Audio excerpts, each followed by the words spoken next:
السلام علیکم۔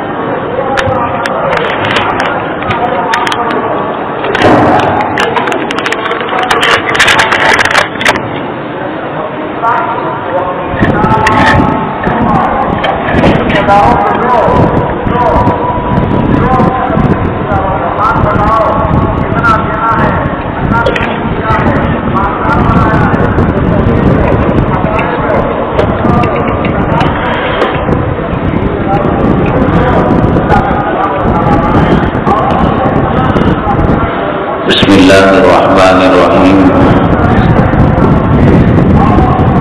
چونکہ دنیا دارالاسباب ہے، اس کے تحت اللہ تبارک تعالیٰ یہاں کا نظام جو مجذوب حضرات ہوتے ہیں ان کے ذریعے سے چلاتے ہیں۔ تو سوال یہ پیدا ہوتا ہے کہ جو مجذوب ہوتے ہیں وہ مسلمانوں ہی میں سے ہوتے ہیں،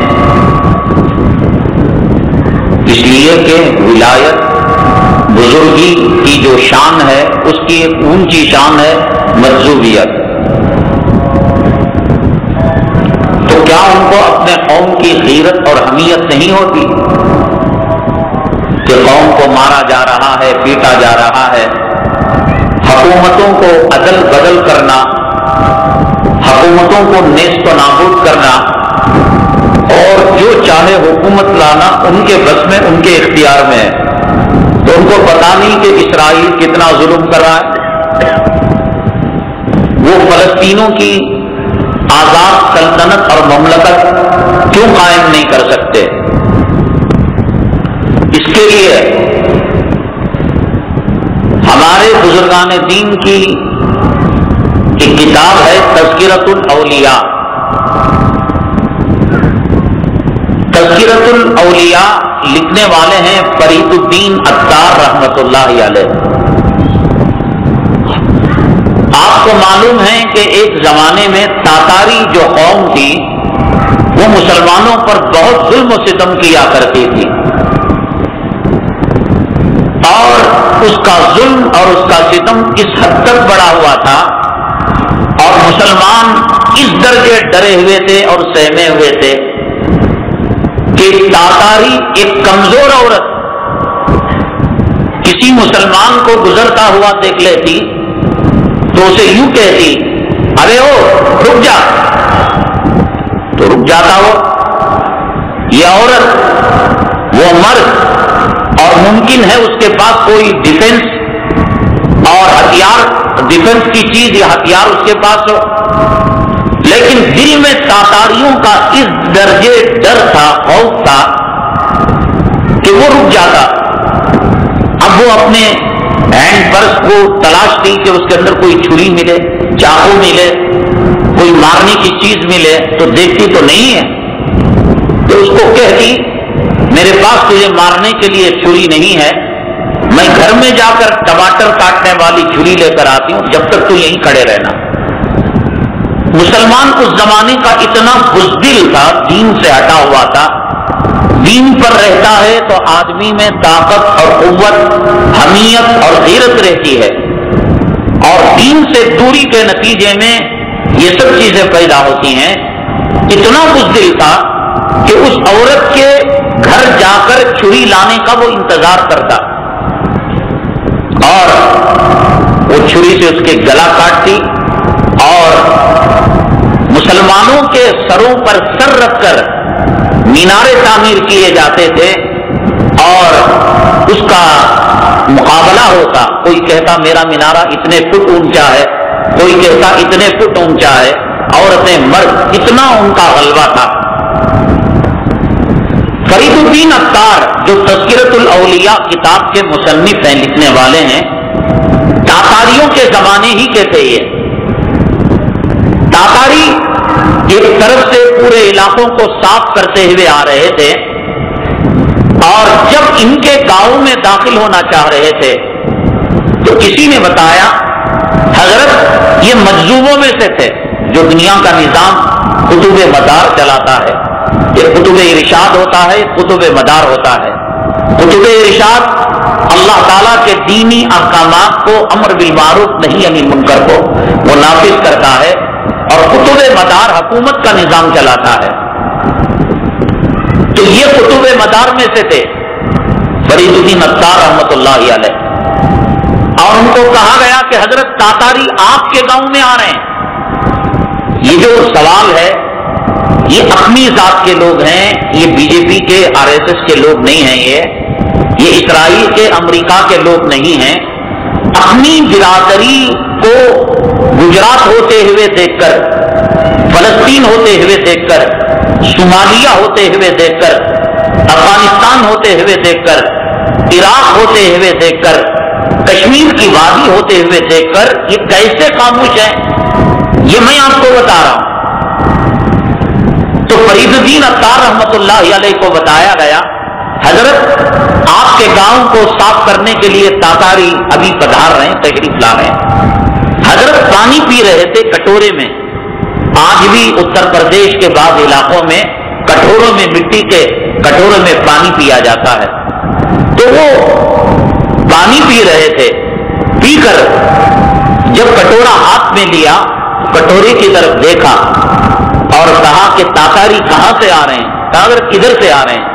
ایسے کٹورے کو گھمایا, جیسے کٹورے کو گھمایا تو اس زمانے کے اندر نیشنل ہائی وے, اسٹیٹ ہائی وے, راستوں پر مارک لکھا ہوا نہیں رہتا تھا کہ یہ راستہ آپ کو دلی جا رہا ہے, چنئی جا رہا ہے, ہائی وے نمبر 7 ہے, ہائی وے نمبر 11 ہے. بس اڑپ جھڑپ کے راستے ہوتے تھے اور راستہ بتانے والا ایک آدمی ہوتا تھا جو پیسہ لے کر راستہ بتاتا تھا. بس اسی پر سب ڈیپینڈ رہتا, منحصر رہتا کہ وہ راستہ بتائے. اللہ کے حبیب پاک صلی اللہ علیہ وسلم نے بھی جو ہجرت فرمائی مکہ مکرمہ سے مدینہ طیبہ کی طرف, ایسے ہی پہاڑ ہو کر کئی دنوں کے بعد مدینہ طیبہ پہنچے. وہ زمانہ ایسے ہی تھا. تو چنانچہ یہ ہوا کہ انہوں نے جب کٹورے کو گھمایا تو وہ جو راستہ بتانے والا تھا اس کا دماغ گھوم گیا. اب اسے سمجھ میں نہیں آ رہا ہے جنگل میں جا کر میں رائٹ چلوں, لیفٹ چلوں, آگے چلوں, پیچھے چلوں. تو اس نے تاتاریوں کو کہہ دیا کہ جناب والا اب مجھے راستے کا پتہ نہیں, مجھے مارو, مجھے دفن کرو یا مجھے پیسہ دے کر واپس کرو. جو انہوں نے کرنا تھا کیا وہ معلوم دوسری بات ہے, لیکن یہ کہ وہ راستہ بھٹک گئے ان کے کٹورے کی گھمانے کی وجہ سے. اللہ انسان کو کتنا اختیار دیتا ہے اور کتنی مجبوری. حضرت سیدنا علی کرم اللہ وجہہ سے کسی نے سوال کیا تھا. اب وہ انسان میں مجذوب بھی ہے, وہ انسان میں ابدال بھی ہے, وہ انسان میں افتاب بھی ہے. یہ کتنا کر سکتے ہیں اور کتنا نہیں کر سکتے. اس کا مطلب یہ نہیں کہ صاحب اب ان کی مرضی ہو گئی, آج رات کو بیگم نے ستایا, مچھروں نے کاٹا تو انہوں نے کہہ دیا اے صبح صادق جب تک میں جگوں نہیں تو تب تک صبح صادق نہیں ہونا. جس کا جتنا چل سکتا ہے اتنا ہی ان کو اختیار دیا گیا ہے. کٹورا گھمایا, 1 سال تک جنگلوں کے اندر تاتاری قوم گھومتی رہی. اختیار اور مجبوری کسی ہوتی ہے. حضرت علی کرم اللہ وجہہ سے جب سوال کیا تو جو سوال کرنے والا تھا اس سے آپ نے فرمایا کہ آپ کھڑے ہو جائیے. کھڑا ہو گیا. کہا 1 پاؤں اٹھا کر کھڑے ہوئیے, تو 1 پاؤں اٹھا کر کھڑا ہوا. کہا کہ دوسرا اٹھائیے. حضرت نہیں اٹھا سکتا. تو حضرت علی کرم اللہ وجہہ کے بارے میں فرمایا گیا انا مدینۃ العلم وعلی بابها, میں علم کا شہر ہوں اور حضرت علی اس کا دروازہ ہیں, بڑی فراست اور بڑے علم رکھنے والے. حضرت نے فرمایا تیرے سوال کا جواب یہی ہے, انسان کو اتنا اختیار ہے کہ ایک پیر اٹھا سکتا ہے اور انسان اتنا مجبور ہے کہ دوسرا نہیں اٹھا سکتا. تو یہ بھی یہی حال مجذوبوں کا ہے. گھما تو دیا, 1 سال تک وادیوں کے اندر جنگلوں میں بیابانوں میں وہ گھومتے رہے.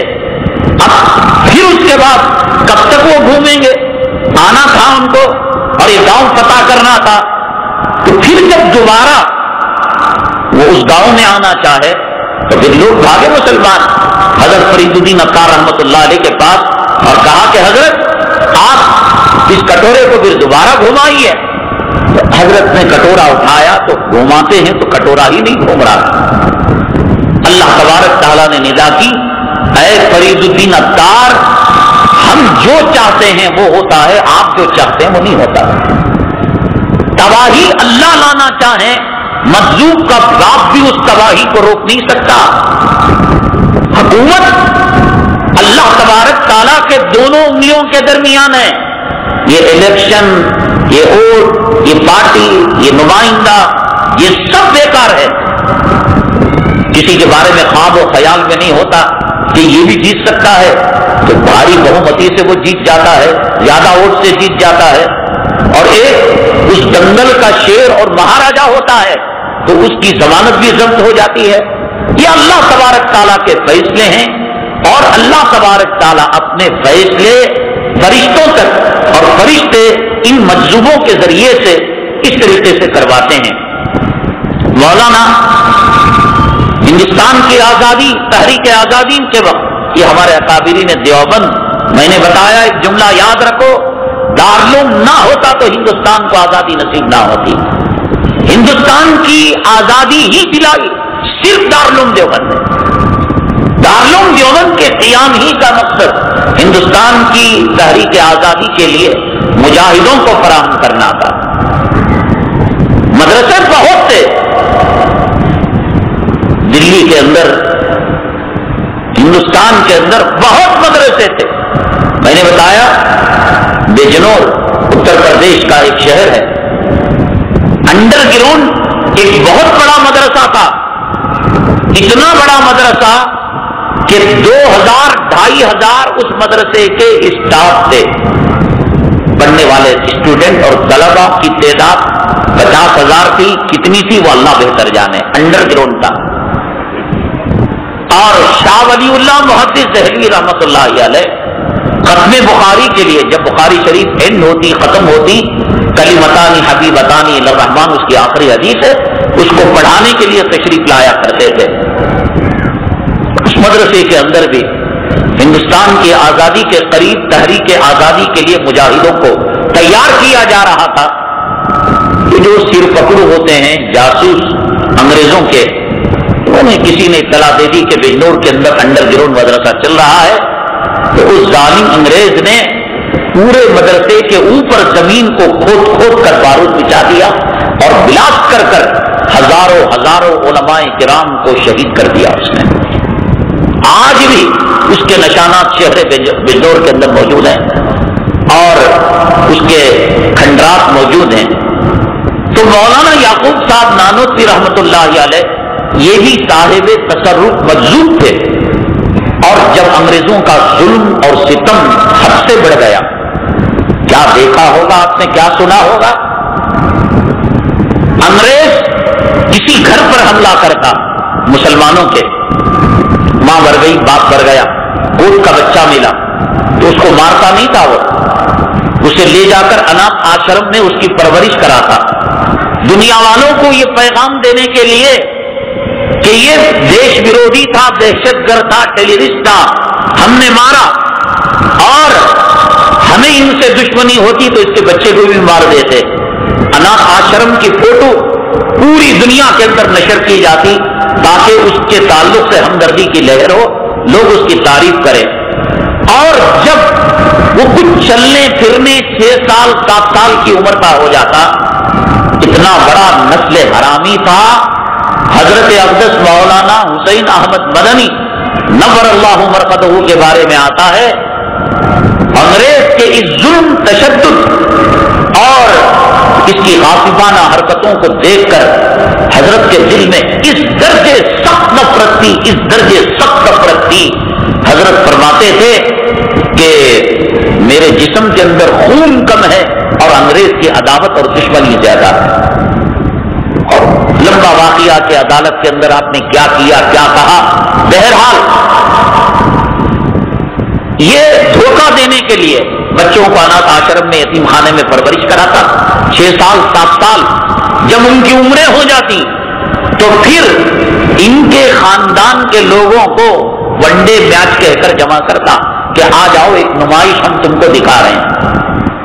تو جیسے کرکٹ اسٹیڈیم کے اندر سائٹ کے اندر بیٹھنے کی سیٹیں ہوتی ہیں، ایسی سیٹیں اور یہ محفوظ جو ہے بلٹ پروف شیشے کے اندر یہ انگریز کتے بیٹھے ہوئے ہوتے. ان بچوں کو ہاتھ باندھ کر پیر باندھ کر لایا جاتا. جس دن ان کو لانا ہوتا شیر کو کتوں کو 3-4 دن پہلے 5 دن پہلے سے بھوکا رکھا جاتا تھا. پھر اس کے بعد ان بچوں کو تھیلے میں سے صرف منی ان کی باہر نکالی جاتی اور پھر انگریز ندا لگاتا صدا لگاتا اس کی اماں فلاں ہے اس کا باپ فلاں ہے. اس سے برا حشر ہم نے ان کے ساتھ کیا ہے. لوگوں دیکھو اگر ہماری حکومت سے ٹکراؤ گے ہماری سلطنت سے ٹکراؤ گے خوف پیدا کرنے کے لیے بھوکے کتوں کو چھوڑتا اور پھر اس کے بعد شیر کو چھوڑتا. کچا مرا جب ہو جاتا کھانے نہیں دیتا شیروں کتوں کو پھر وہ بلا لیتا پنجروں میں پھر پتھروں کی برسات کر کر جوتے برسا کر مرتے تک اس کو باقی نہیں رکھتا.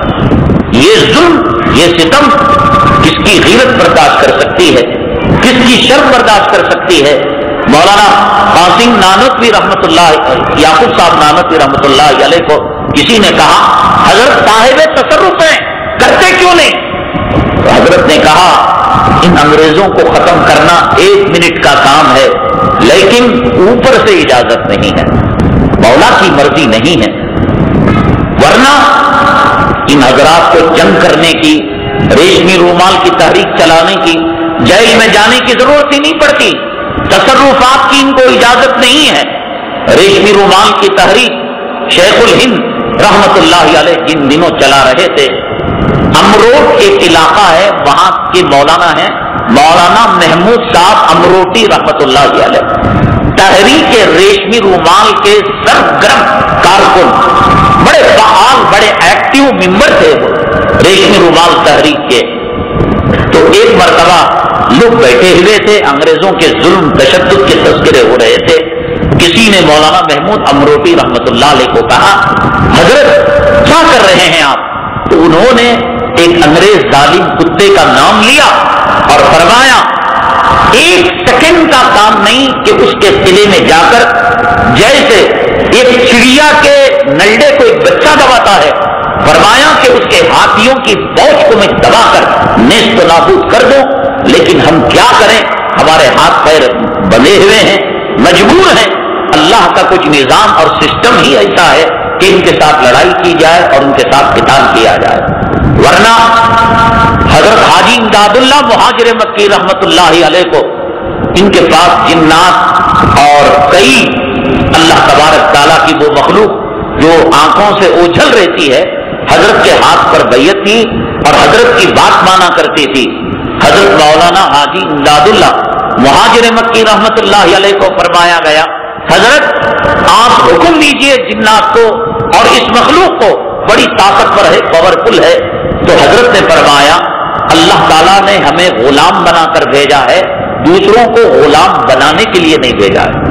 طاقتیں قوتیں رکھا کرتے تھے اللہ کی مرضی اللہ کی مصلحت اور رسول اللہ صلی اللہ علیہ وسلم کی جو روایتیں اور قرآن کی جو چیزیں ہیں وہ سامنے رکھ کر وہ اپنے تصرفات کا بیجا استعمال نہیں کرتے تھے اور نہ ہی ان کو اس بات کی اجازت دی گئی. پہلی مرتبہ پیالہ گھمایا تو تاتاری جو قوم تھی وہ بہک گئی اور دوسری مرتبہ جب گھمایا اللہ تعالیٰ نے الہام کیا اے فرید الدین عطار تیرے گھمانے سے کچھ نہیں ہوگا تو گھوم جائے گا. نتیجہ یہ ہوا کہ دوسری مرتبہ 1 سال کے بعد جب تاتاری آئے اسی حملے کے اندر فرید الدین عطار رحمۃ اللہ علیہ شہید ہو گئے. کہاں پہلی مرتبہ پیالہ گھمایا اور کہاں دوسری مرتبہ خود جام شہادت نوش کر لیا. یہ کچھ اللہ کے راز ہیں اللہ تعالیٰ کی مصلحتیں ہیں. وہ اللہ اپنے رازوں کو جانے اپنی حکمتوں کو جانے اپنی مصلحتوں کو جانے. انسان ان چیزوں کو جان نہیں سکتا. لیکن یاد رکھیے گا آپ بھی مجذوب 2 قسم کا ہوتا ہے. ایک مجذوب وہ من جانب اللہ اللہ تعالیٰ نے اس کو بنایا. یہ کب بنتے ہیں مجذوب؟ اللہ تعالیٰ نے آدم علیہ السلام کی پیٹھ سے قیامت تک آنے والی نسل انسانی کو پیدا کیا. تو جب یہ اللہ کے جلال اور اللہ کے جمال کو دیکھا تو اسی وقت اللہ تعالیٰ کے جلال و جمال میں جذب ہو گئے اور اسی وقت سے وہ مجذوب ہو گئے، اور ان کے دادا، ان کے پردادا، ان کے باپ پیٹ سے مجذوب چلے آئے، اور جب دنیا میں آئے تو دنیا میں مجذوب پیدا ہوئے۔ اور ایک مجذوب وہ ہوتا ہے جو کسبی ہوتا ہے، یعنی آپ بھی بن سکتے ہیں، میں بھی بن سکتا ہوں، لیکن مجذوب بننے کا جیسے عالم بننے کا کارخانے مدارس ہیں، حافظ بننے کے ادارے مدرسے ہیں، انجینئر بننے کے لیے کالج ہیں، تو مجذوب بننے کے کارخانے کیا ہیں؟ مجذوب کے لیے یہ ہے کہ آدمی رسول اللہ صلی اللہ علیہ وسلم کی سنتوں پر، دین پر اتنا مر مٹے کہ اپنا وجود ختم کر ڈالے، فنا فی اللہ ہو جائے۔ جیسے ہمارے اکابرین کے اندر، بزرگان دین کے اندر منصور رحمت اللہ علیہ تھے، اور وہ لوگوں کو غلط فہمی ہو گئی، ان الحق ان الحق ان الحق، وہ کہا کرتے تھے حق اللہ تعالیٰ کا نام ہے، اور ان کو کہا گیا کہ آپ کون ہیں تو کہتے حق میں اللہ ہوں۔ یہ خدائی کا دعویٰ کرنے والے نہیں تھے، خدا کی ذات اور خدا کی صفات اور اللہ تعالیٰ کی جلال و جمال میں اتنا غرق ہو گئے کہ جیسے فارسی کے اندر محاورہ ہے، تو من شدی من تو شدی، میں تو ہو گیا تو میں ہو گیا، اب کوئی الگ چیز نہیں، تو اللہ کی محبت میں اتنے سم ہو گئے کہ ان کو اٹھتے بیٹھتے چلتے پھرتے وہ حق اللہ کا نام ہے، وہ اپنا نام کہا کرتے تھے ان الحق ان الحق ان الحق، تو لوگوں نے یہ سمجھ لیا کہ خدائی کا دعویٰ کر رہے ہیں، کہ خدائی کو اس مرتبے تک اگر کوئی عبادتیں ریاضتیں کر پہنچ سکتا ہے، ممکن ہے اللہ کو وہ عبادتیں پسند آئیں تو اللہ تعالیٰ مجذوبیت کا مقام دے سکتے ہیں۔ کائنات کے اندر سب سے اونچا مقام نبوت اور رسالت کے بعد صحابیت کا ہے، صحابیت کے اندر سب سے اونچا مقام صدیقیت ہے۔ مقام صدیقیت کیسے ملی؟ سیدنا ابوبکر صدیق رضی اللہ تعالیٰ عنہ کو ناقابل یقین واقعہ، اگر یہ واقعہ حدیث میں نہ آتا تو ہماری بھیجوں میں، ہمارے عقلوں میں ہرگز یہ واقعہ گھستا نہیں۔ میں آپ کو کل بتاؤں گا انشاءاللہ کہ صرف مقام صدیقیت تک جانے کے لیے ابوبکر صدیق رضی اللہ تعالیٰ عنہ نے کیا قربانیاں دی۔ تو جو ہو گئے اس کو چھوڑ دو نا۔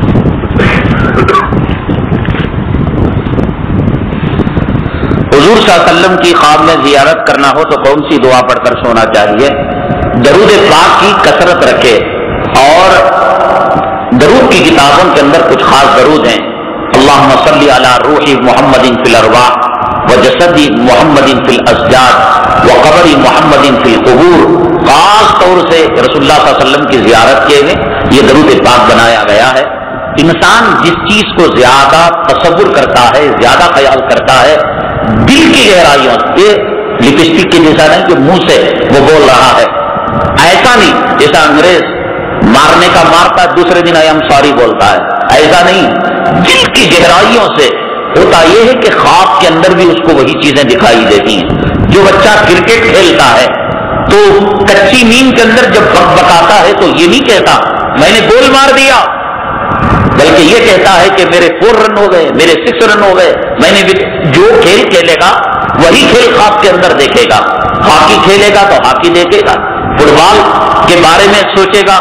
جو انسان دنیا کا کتا ہے، دنیا کا پجاری، وہ کمپوسٹ میں کون سا ٹائلس لگانا، شاور کون سا لگانا، پیشاب پاخانہ گرنے کی جگہ کون سا بیسن لگانا، خواب کے اندر بھی پیشاب پاخانے کے کنڈے پھرتے رہتے ہیں اسے۔ رسول اللہ صلی اللہ علیہ وسلم سے سچی پیاری محبت ہو، تصور ہو، اٹھتے بیٹھتے چلتے پھرتے، میرے آقا چلتے تھے تو کیسا چلتے تھے، کھاتے تھے تو کیسا کھاتے تھے، کپڑا پہنتے تھے تو کیسا کپڑا پہنتے تھے، سڑے تو بات کے ہندوستان میں تو بچ گئی، کیا گناہ کرے کہ اگر ہم مدینہ طیبہ میں ہوتے، ہر نماز کے بعد نبی کے روزے کے پاس جاتے، کھڑے ہو کر کہتے الصلاۃ والسلام علیکہ یا رسول اللہ، الصلاۃ والسلام علیکہ یا حبیب اللہ، الصلاۃ والسلام علیکہ یا خیر خلق اللہ۔ کتنے منحوس ہیں کہ تاج محل تو ہے نبی کا روزہ نہیں ہے، لال قلعہ تو ہے نبی کا روزہ۔ سچی محبت ہو، سچی طلب ہو، سچی تڑپ ہو، انشاءاللہ اللہ نبی نے زندگی میں کسی کو مایوس نہیں کیا، اور نبی کا یہ معجزہ ہے کہ پردہ فرمانے کے بعد بھی وہ مایوس نہیں فرماتے۔ قرآن شریف میں ہے وَلَوْ أَنَّهُمْ إِذ ظَّلَمُوا أَنفُسَهُمْ جَاءُوكَ فَاسْتَغْفَرُوا اللَّهَ وَاسْتَغْفَرَ لَهُمُ الذُّنُوبَ وَاسْتَغْفَرَ لَهُمُ الرَّسُولُ لَوَجَدُوا اللَّهَ تَوَّابًا رَحِيمًا، کہ لوگ اگر اپنے جانوں پر ظلم کریں اور رسول اللہ صلی اللہ علیہ وسلم کے سامنے جا کر فریاد کریں تو وہ آپ کو رحم کرنے والا پائیں گے۔ رسول اللہ صلی اللہ علیہ وسلم کے بعد از وصال ہمارے پیغمبر ایسے ہیں، میں نے کہا آج دوپہر کے بیان میں، حضرت عیسیٰ گئے تو ان کا معجزہ چلا گیا، حضرت موسیٰ گئے تو ان کا معجزہ چلا گیا، میرے اور آپ کے آقا کائنات کے مولا جناب محمد رسول اللہ صلی اللہ علیہ وسلم کے وہ ذات گرامی ہے کہ آپ کی نبوت بھی باقی ہے، رسالت بھی باقی ہے، اور آپ کے معجزے بھی باقی ہیں۔ اب ایمان ہم آپ کی نبوت پر لا رہے ہیں، آپ کی رسالت پر لا رہے ہیں، ذات گرامی نہیں، لیکن صفت نبوت آپ کی، صفت رسالت، اس کا کون انکار کر سکتا ہے؟ تو چنانچہ آپ سچے دل سے رسول اللہ صلی اللہ علیہ وسلم کو چاہیں گے، آپ میں زیارت ہوگی، اور حدیث میں فرمایا من رآنی فی المنام فقد رآنی، جس نے خواب میں مجھے دیکھا وہ حقیقت میں مجھے خواب میں دیکھا۔ فإن الشیطان لا یتمثل بی، شیطان خدا تو بن سکتا ہے لیکن نبی نہیں بن سکتا۔ اللہ نے اس کو یہ طاقت دی ہے کہ سب کچھ بن سکتا ہے، لیکن جب یہ بن کر کے میں نبی ہوں تو وہ پگھل جاتا ہے، وہ ہو نہیں سکتا۔ اس لیے زیادہ سے زیادہ آپ درود پاک کی کثرت کریں، باوضو پاک بسترے پر سوچتے رہیں مدینہ طیبہ ایسا ہوگا، صفا چبوترا ایسا ہوگا، صفا کے پہاڑی پر کھڑے ہو کر میرے محبوب کس طریقے سے قوموں کو کہا ہوگا قولوا لا الہ الا اللہ تفلحون، طائف کے سرزمین میں گئے ہوں گے، میرے نبی لہو لہان ہوئے ہوں گے، میں اگر زندہ ہوتا تو میں اپنے جسم کو پیش کرتا اور نبی تک پتھر پہنچنے نہ دیتا۔ اٹھتے بیٹھتے چلتے ہے کون دنیا میں، ہے کون سی حکومت ہے؟ اقوام متحدہ ہمارا نہیں، یونائٹڈ نیشن ہمارا نہیں، امریکہ ہمارا نہیں، برطانیہ ہمارا نہیں، ہندوستان ایک سرکار ہے جو ہمارے، ان کو چھوڑ کر جاؤ گے کہاں؟ اٹھتے بیٹھتے چلتے پھرتے یاد کرو، پھر کیسے نہیں آئیں گے؟ اور جس نے دیکھ لیا وجبت لہو شفاعتی، فرمایا کہ اس کے حق میں میری شفاعت واجب ہو جاتی ہے۔ اس لیے کثرت سے درود پڑھے، یاد بھی کریں۔ بچہ نانی کا چلے جاتا ہے، ہاسٹل میں ڈال دیتے ہیں، گھر میں بریانی پکتی ہے، گھر میں عمدہ کھانا پکتا ہے، میرا بچہ رہتا تو اچھا تھا، میں ہاتھ سے نوالے بنا کو کھلاتا۔ عید کا دن تھا، خدا نہ کرے گھر کا کوئی فرد جیل میں چلا جائے، کیا اس گھر کے اندر عید ہو سکتی ہے؟ ایسے کیا رسول اللہ صلی اللہ علیہ وسلم کو ہم یاد کرتے ہیں؟ میرے آقا کتنی مشکل کی زندگی گزاری، ایک مٹھی جو تھا گھر کے اندر، 3 دنوں کا فاقہ تھا، بیوی فاطمہ کی آنکھیں دھس چکی تھی، رسول اللہ صلی اللہ علیہ وسلم آنکھوں کے دریا بہا چکے تھے۔ اللہ کیا بدنصیب ہوں میں آقا کے زمانے میں ہوتا تو میں سب کچھ آپ کے ابو بکر صدیق کی طرح کر دوں، جو آپ کے قدموں پر نچھاور کر دیتا۔ کہاں سوچتے ہیں ہم؟ غیر مسلم پڑوسی ہمیشہ رمضان میں بھی فروٹ گھر بھیجتے ہیں، کیا ہم افطار ان کے دیے ہوئے فروٹ سے استعمال کر سکتے ہیں؟ دیکھو بھائی، اللہ تعالیٰ کی نعمتیں جو ہے نا، یہ نعمتیں ہندو مسلمان نہیں ہوتی۔ یہ بریانی ہے یہ مسلمان ہے، اڈلی ڈوسا ہے ہندو ہے، ایسی بات نہیں۔ کھانے پینے کی چیزوں کے اندر حلال و حرام ہے، سمجھو بات۔ ہندو مسلمان ہماری ذات میں ہے، انسانوں میں، انہیں ہندو مسلمان۔ کھانے پینے کی چیزوں کے اندر ہندو مسلمان نہیں۔ مسلمان اگر غبن کا، دھوکے کا، رشوت کا، سود کا، چوری کا، حاجی نمازی اور کالا داغ کولسے کا پیشانی پر رکھا ہوا کھلا رہا ہے، حرام ناجائز ہے۔ اور اگر ہندو کھلا رہا ہے لیکن کمائی اس کی پاک ہے تو اس کھا سکتے ہیں۔ کھانے کے اندر حلال و حرام کو دیکھا جائے گا۔ اگر ایک مسلمان کتا کاٹ کر دے تو کتا حرام ہے تو وہ حرام نہیں کھائیں گے مسلمان کا، اور ایک ہندو کسی سے مسلمان سے بکرا ذبح کروا کر وہ گوشت ہمیں تحفے میں دے، لیا جا سکتا ہے۔ کھانے پینے کے اندر ہندو مسلمان نہیں، کھانے پینے کے اندر حلال و حرام اور ذات برادری کے اندر ہندو مسلمان کو دیکھا جاتا ہے۔ لہذا رمضان المبارک کے اندر افطاری کے لیے یا مسجد کے چندے کے لیے یا مدرسے کے لیے اگر ہندو دان کرتا ہے، اگر وہ حلال ہے لیا جا سکتا ہے، مسلمان دے رہا ہے حرام ہے نہیں لیا جا سکتا، اگر ہندو دے لے لیں اور اس کی ہدایت کی دعا کریں، اے رب کریم تیرے روزے کی محبت، تیری سحری افطاری کی محبت سے اس نے فروٹ بھیجا ہے، مولا تو نے ظاہر کو بدل دیا تو اس کے باطن کو بھی بدل دے۔ ہمارے سامنے حضور اقدس صلی اللہ علیہ وسلم کا نام آئے تو ہاتھوں کی انگلیاں چوم کر آنکھوں کو لگانا نہیں، حضور صلی اللہ علیہ وسلم کا نام آئے آنکھوں کو چومنا نہیں چاہیے بلکہ درود پاک پڑھنا چاہیے۔